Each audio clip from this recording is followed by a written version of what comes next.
All right, guys, today, welcome to another episode of TLG Vlogs. We are with Mike Donofrio with Donofrio Fitness. We're going to talk about real estate negotiating, and we're going to implement some boxing into it, and looking forward to get started. All right, so Mikey's hitting the heavy bag right now, and when I first started training with Mike, he showed me basically how to slow down the bag. So the first tactic is slowing down the conversation. So Mikey, show us how to slow down those heavy bags. Perfect.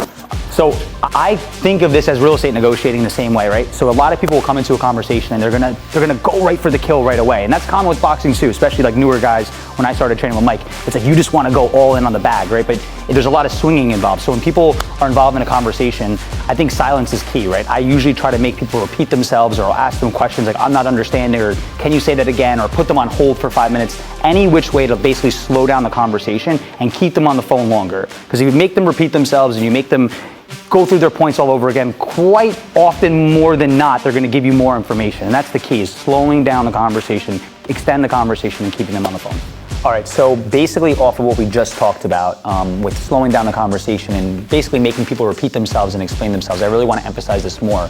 When you're talking to somebody, you have to make sure that the other person kind of feels like they're in control. So what that is you're giving them the illusion that they're in control of the conversation. So for example, Mike's a buyer looking to buy a property through us, and his real estate agent calls us and they're saying like, hey, the basement's unfinished, or there's this concern or with the house, or whatever it may be, basically asking them to explain what that means. So, they say, hey, listen, I'm offering this price because, the house needs $50,000, in the basement, it needs $15,000 of work in the roof. And you say, oh, I'm really glad you pointed that out. Can you explain? I'm not really understanding. How did you come up with the $50,000 for the basement and the $15,000, for the roof or whatever it is? So now this person feels like they're in control and they're going to give me information. But more often than not, it's just really a tactic for that person to really, dwindle you down on the price or bring down the price of the house. So really you're making them continuously repeat themselves because you're not understanding, even if you do. So I'm creating that scenario that he thinks he's the expert in the situation, but really what I'm doing, as I said earlier, is we're just continuing to elongate that conversation and extend and asking them questions like, I don't understand, or what? Who was the inspector that created that quote, or where did you get the contractor to create that quote? Have you used this contractor in the past? Anything to keep making them feel like they're in control and continuously explaining themselves generally puts people in a hole. Right now, I see that the elbows are flared out, right? So right now I have open shot to the body, right?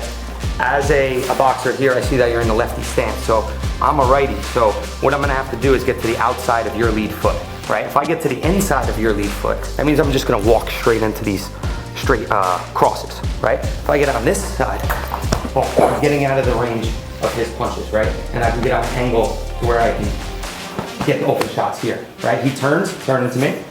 Good, now I'm all over again, right? I see the elbows up, come right to the body, backing out. So what Mike is talking about is identifying, right? He's finding my areas of weakness. So in conversations, something that's important is identify where somebody's weak, but not only identify where somebody's weak for your own knowledge, make them aware of that. So as he was talking to me, that's how I do a negotiation. So for example, let's say, once again, Mikey is the buyer and, Eric over here is his agent, and he's calling me and saying, oh, Mikey's my friend. I want to make sure that Mikey gets a good deal. So I've identified at this point that there's a relationship there, right, prior. So it's not just, agent to client. There's actually something there. So how am I going to emphasize on that weakness, or how am I going to really, expose that weakness? So something that I will say as they're negotiating, I'll basically make Erica feel like, she's incorrect. I'll say, Erica, do you feel because Mikey's your friend that maybe you're overprotecting him, or maybe you're doing something that's, maybe otherwise you wouldn't if it was just a normal client? And then what she's gonna do is she's gonna get defensive, right? She's gonna say, no,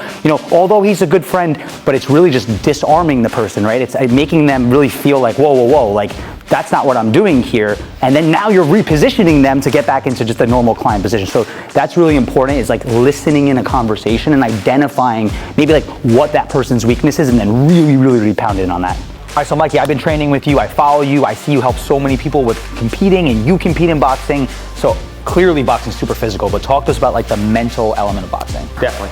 Boxing is definitely more mental than physical. I would suggest if you're not confident in yourself going into the fight, I suggest you probably pull out of the fight. You should always go in with full confidence. You should always have your opponent thinking twice about going into the fight, and just always stay 100% about yourself. Yeah. So basically, how I look at most negotiations is if I'm on the seller side, right, I'm listing a property and I have somebody, meaning Mikey's the other agent, and he's trying to convince me that I'm priced incorrectly, or maybe there's not as much activity on the property that otherwise, you know, as I'm suggesting that there is. I have to be sold, right? 100%, as he was just saying, I'm mentally sold that I'm priced correctly, the market's great, the house is great, the product's great, the timing's great, and I have to breathe that in the whole conversation that I'm having with him. As he said, at the end of that conversation, I almost have to make him believe he was wrong, right? I have to give him so much information, I have to have so much confidence that I'm not wrong, that he's gonna walk out of there and say, whoa, like, I'm actually not sure if I'm right on my comp. Say I'm listed at 900, he thought it was worth 850. He leaves that conversation saying, wait a second, after talking to Taylor, maybe it is 900. Then he's questioning himself, right? So it's breathing confidence, really selling yourself first and then really portraying that to the other person and selling the self.